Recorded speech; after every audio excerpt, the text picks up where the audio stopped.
every prophet dealt with the situation of an enemy from jinn and mankind. The shayateen from jinn and mankind. Right? And this battle against the shaitan is not something which is new. This battle started with the beginning of creation of mankind. And we know in the Quran that Allah subhanahu wa ta'ala, when describing the shaitan, doesn't use light terminology. Allah subhanahu wa ta'ala refers to the shaitan as our enemy. And I know when we think of the term enemy, we may think of someone who hates us, or someone who doesn't like us, or someone who intends bad for us or evil for us. Or we may even look at people who are oppressive towards Muslims or towards mankind. We may think of that person as our enemy.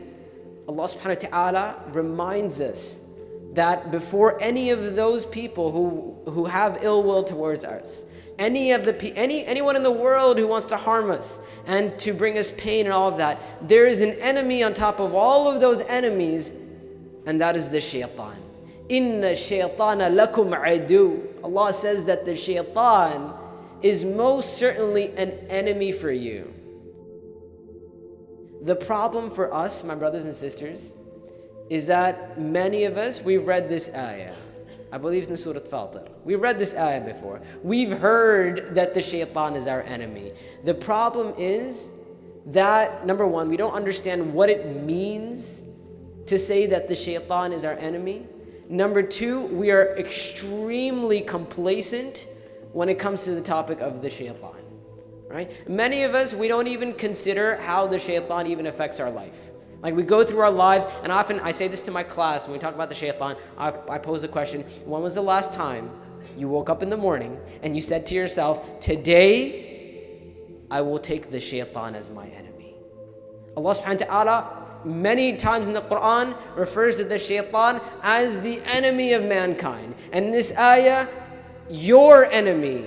And when Allah subhanahu wa ta'ala says you, He's not referring to people.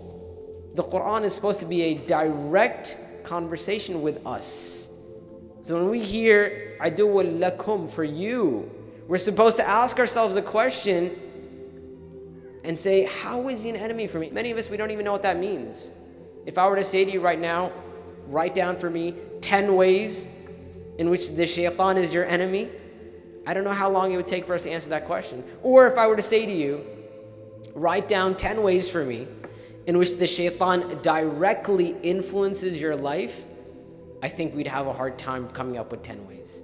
And have no doubt that the shaitan influences our life in many more than 10 ways. And this is why if you go through the Quran and the Sunnah, you see mention after mention after mention of the shaitan. The shaitan influences our life in many more ways than we even imagine.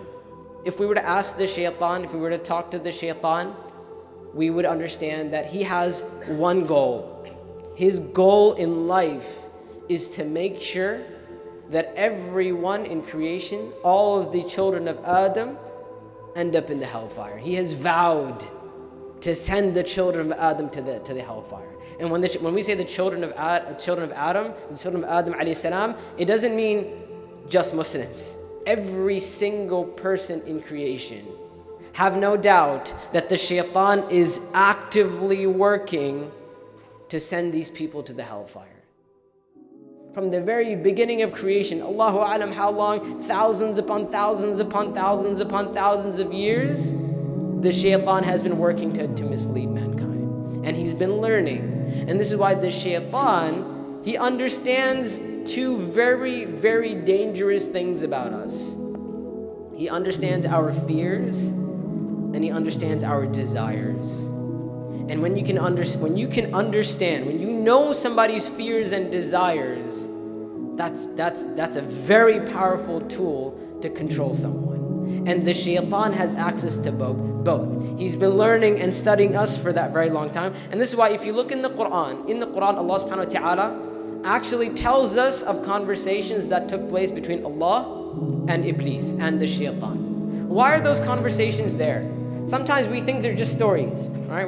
We hear that the Iblis said this and that, and he refused to prostrate to Adam alayhi salam. We think that they're just stories.